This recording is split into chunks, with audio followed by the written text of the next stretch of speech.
Et Trachan l'a vu. Moi, c'est Yuri. Je suis la mère d'un tout petit bébé. Le frère de mon mari et sa femme sont des gens à problème. Par le passé, ils nous ont déjà causé beaucoup de soucis. Son frère Tachibana et sa femme Akane sont issus de la plus prestigieuse université du Japon. Ils sont l'élite de la nation. Ils sont tombés amoureux l'un de l'autre sur leur lieu de travail apparemment. Ils ne vivent pas ensemble car lui s'occupe d'une succursale à l'étranger. Et elle travaille dans le siège social de l'entreprise. C'est Akane qui s'occupe de leur petit garçon. Cependant, maman, tu sais très bien que les tâches domestiques, c'est pas pour moi. J'ai envie de retourner bosser. Tu pourras t'occuper du gosse et de la maison en mon absence, non? Pas de problème, mais si tu n'as pas le temps, je demanderai à belle-maman à la place. Akane ne se préoccupait pas le moins du monde de tout ce qui touchait à la vie normale. Pour les fêtes de fin d'année, Akane et son fils sont venus voir la famille. Du coup, tu voudrais bien aller récupérer Akane et Hiragi à l'aéroport? Ouais, si tu veux. Lui a répondu mon mari. Du coup, je vais passer à l'aéroport, puis j'irai direct chez les parents. Tu es sûr que ça ne te gêne pas d'y aller en train? Non, c'est bon. Va les chercher. Ok. Prochain arrêt, Gare d'Etra. C'était un peu inquiétant d'être seule avec mon bébé dans le train. Mais j'étais contente d'aller voir ma belle-mère. Quand je lui avais annoncé ma grossesse, elle était si heureuse. Elle m'a même félicitée et m'a gâtée comme jamais. C'est quelqu'un d'adorable. Et quand je suis arrivée devant sa maison, peut-être qu'Akane est déjà arrivé. Bonjour. Yuri? Désolée du retard. Non mais c'est pas le moment là. Comment ça? Pars tout de suite d'ici, rentre. Mais qu'est-ce qui te prend? Elle s'est bien gardée de me le dire. Akane et son fils ont chopé une grosse grippe. Ils sont brûlants de fièvre et nauséeux. Mais ils ont quand même pris l'avion. Vu l'atout qu'ils ont, c'est sûr qu'ils ont refilé ça à tous les passagers avec eux. Et ça ne s'est pas amélioré dans ma voiture. J'ai dû aller acheter des masques d'urgence. Elle est sérieuse? Et les autres, elles s'en tapent? C'est ce que je me suis dit. Mais dis, vu que tu l'as accompagnée... J'ai porté un masque tout le long. Et je me suis bien lavé les mains en rentrant. Donc ça devrait aller pour moi. Probablement.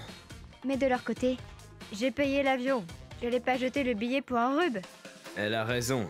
Et puis, comme ça, maman pourra s'occuper du gosse pendant qu'Akane se repose. Le couple ne paraissait pas du tout inquiété. Au cas où tu l'aurais pas remarqué, il y a des gens avec toi dans l'avion. Tu as conscience que tu peux leur refiler ton truc?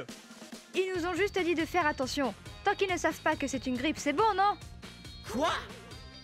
Et puis pourquoi tu t'inquiéterais pas pour moi, plutôt? Si j'étais restée seule avec le gamin à la maison, qui sait ce qui aurait pu m'arriver? Alors déjà, tu ne fous rien à la maison. Tu te préoccupes que de ton travail. Et maintenant, tu comptes que notre mère s'occupe de toi et de votre fils? Akane est malade, tu sais. On lui crie pas dessus. Il a raison. T'as pas de cœur ou quoi? Rien à faire, ils sont dans leur petit monde. J'arrive pas à croire qu'ils soient si irresponsables. Voilà pour le résumé. Des gens normaux seraient restés se reposer chez eux. Attends, mais du coup, tes parents? Ils n'étaient apparemment pas au courant pour la grippe non plus. Ils l'ont compris quand elle est rentrée dans la maison. Et puis leur fils a vomi et ils ont dû nettoyer, donc voilà. Après ça, ils sont bons pour la choper aussi. Belle-maman n'était déjà pas très en forme dernièrement. Elle est à peine rentrée de l'hôpital. La pauvre. Belle-maman, rentrez chez vous.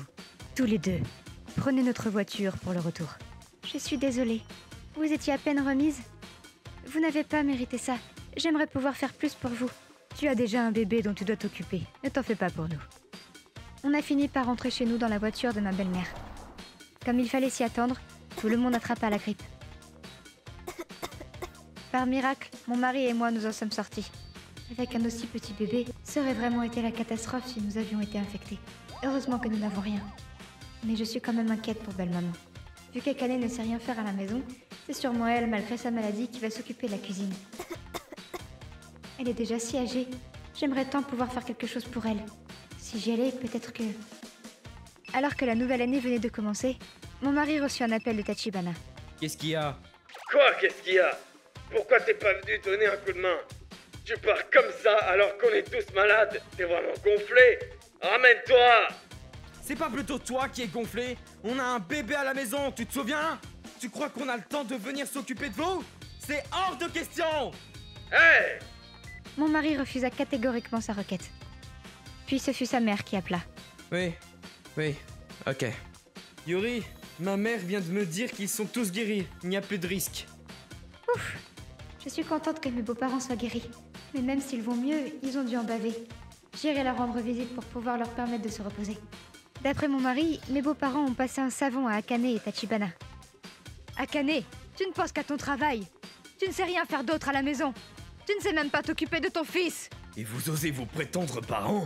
Est-ce que vous vous rendez au moins compte que même si tout s'est bien fini cette fois-ci, ça aurait pu être bien pire? Mais... Je ne veux pas entendre d'excuses. Vous n'avez fait que causer des soucis à tout le monde. Je suis mort de honte à l'idée que tu sois ma belle-fille. Cesse de travailler et apprends un peu à t'occuper d'une maison. Pas ça. Maman, ça suffit là, non? Tachibana, ça vaut aussi pour toi. Rentre au Japon et viens un peu avec ta femme. Hein? De ce qu'il m'a dit, ses parents s'étaient rarement auto-énervés. Tachibana fit ce qu'on lui avait dit et rentra au pays. Akane réussit à avoir un poste à mi-temps et s'occuper de son fils comme il fallait. Mais c'est dur la vaisselle! Je fais ma part, moi. C'est à toi de t'occuper de ça. C'est pas compliqué de frotter 2 assiettes, sérieux. Mais je l'ai encore jamais fait. C'était toujours ta mère ou la mienne qui s'en occupait. Finalement, ce ne fut pas une si bonne idée et ce changement de vie tourna au pire. Ils divorcèrent. On finit par ne plus les voir. Mais au moins, cela permit à nos beaux-parents de nous consacrer plus de temps. Nous étions une famille unie et chaleureuse, et c'était tout ce dont je pouvais rêver. ご視聴いただきありがとうございました。あんたには人の心がないのという言葉、そっくりそのままお返ししたいですね。その上、有名大学卒エリートさんなのにインフルエンザの恐ろしさも知らないんですかね。振り回された子供がただただかわいそうです。皆さんはどう感じましたか？コメント欄に書いていただけると嬉しいです。また、インフルエンザにはかかりたくないなと思った方、チャンネル登録と高評価をお願いいたします。